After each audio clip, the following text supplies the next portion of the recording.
नवी मुंबईतील सानपाडा परिसरातील पाम बीच रोडवर झालेल्या भीषण अपघाताने संपूर्ण शहर हादरले.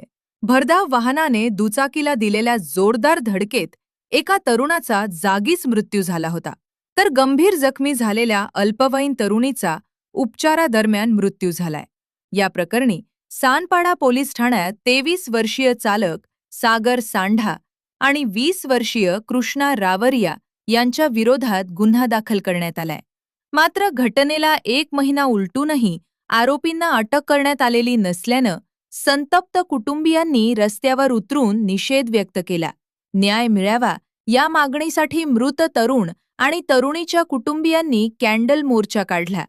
यावेळी नवी मुंबई पोलीस तपासात सहकार्य करत नसल्याचा गंभीर आरोपही कुटुंबियांनी केलाय.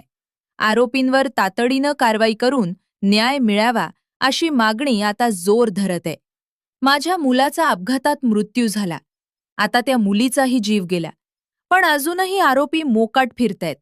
आम्हाला अजूनही न्याय मिळालेला नाही. आम्ही वारंवार पोलिसांकडे जात आहोत, पण योग्य सहकार्य मिळत नाही.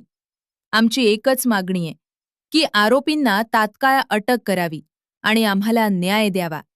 आमच्या मुलीनं खूप यातना सहन केल्या आणि शेवटी तिचा मृत्यू झाला.